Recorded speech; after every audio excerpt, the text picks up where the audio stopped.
Hey, welcome back, everybody. Thanks for sticking around. We're talking about kind of the legacy of Justice Antonin Scalia, who passed away over the weekend at 79 years old. It is, which was just a kind of a shock for everybody. He was on I believe, a quail hunting trip in West Texas, and went to bed and didn't wake up.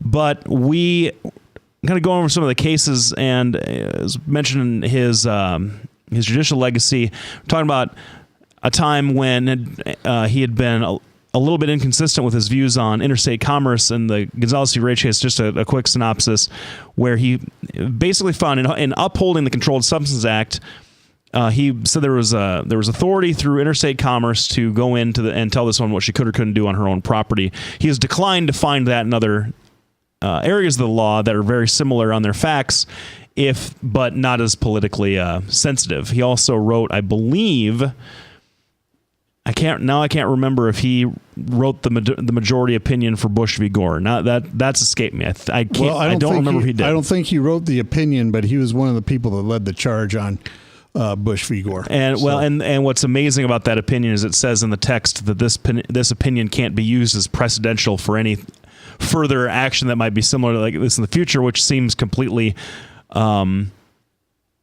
inapposite of what courts do when they issue rulings. And so he was a complicated guy. He was a champion on the right, but had a very close and very long personal friendship with Ruth Bader Ginsburg, one of the left's biggest court heroes.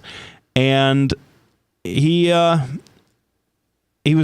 a giant of a legal figure who his loss is felt not just in the law, but also politically. And I think that's why some of this stuff has kind of been riled up here in the last couple of days. Doc, I mean, do you have any reflections on Scalia? You were there. Yeah. You would have been around in 1988 in 1989 when he was nominated and confirmed. Yep. What did you? Or I should say 1986. I'm sorry, 1986. Well, the trick is anything that Ronald Reagan did was vehemently opposed at that time by Democrats, period.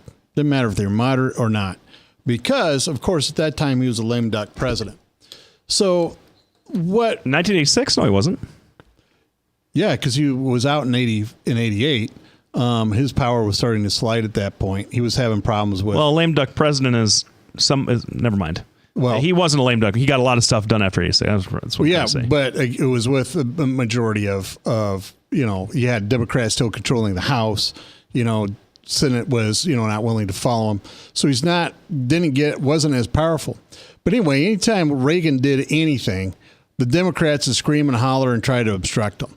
So that tells you exactly how much respect Justice Scalia had on both sides of the aisle. Lefty talked a little bit about how the Supreme Court, tries not to play politics they don't view themselves as politicians. However, we all know that these people have definitive political beliefs, and Obama is not going to appoint somebody with another conservative justice. So back in that day, I remember there was a lot of hooping and hollering and, oh my God, we can't have Scalia. But then he flew right through the Senate. I mean, flew right through. 98-0. Yeah. People like this guy. He was smart.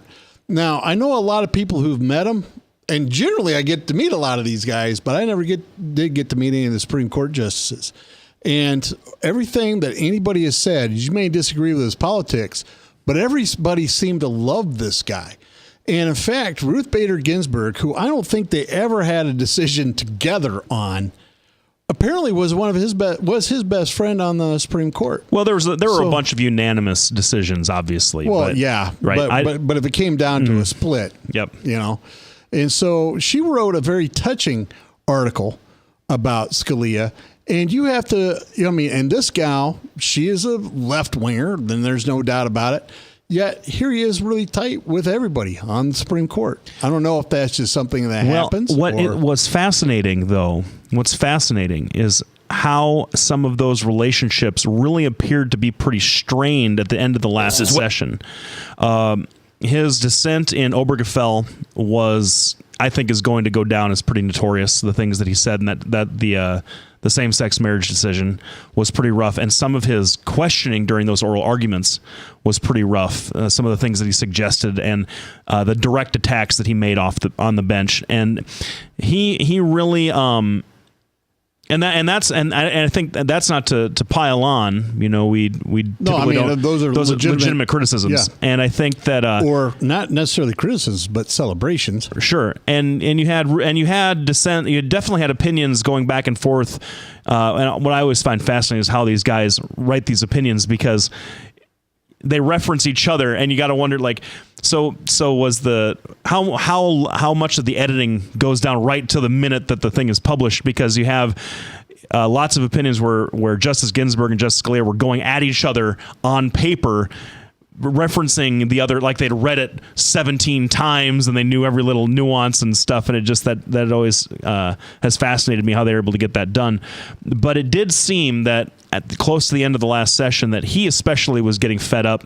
They had to take some time, go on a break, and then this happened, and he's really I think he's going to be missed on the right. I think the left is kind of treating this pretty cautiously. I've seen a couple of things that are in poor taste, but don't know where they come from.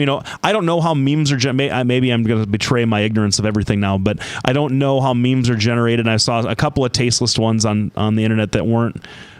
I don't know. I wouldn't have said something along those lines, but the right's in mourning. But I feel like the left has kind of backed off a little. Yeah, I don't think so. Not from the feeds I get. Now, I got a very liberal cousin, Valerie, who I love a lot. I mean, she's a great gal, but she is one of the ones that put up a lot of the memes. I'm like, I can't believe such a nice, kind person like you saying such awful stuff. So your perspective is a little bit different than mine. I'm sure if the roles were reversed, like it was Ruth Ginsburg or something, it would be the same. So let's take a break. Sure. After the break, we're going to talk about the steps that are going to be taken now to get a replacement Supreme Court justice. There's a lot of things going on the internet. There's a lot of conspiracy theories. We'll get to that later on. But we're going to talk about what the next steps are to replace a Supreme Court justice. Thanks for everybody for tuning in. We wouldn't be here if it wasn't for you. We'll be back right after this break.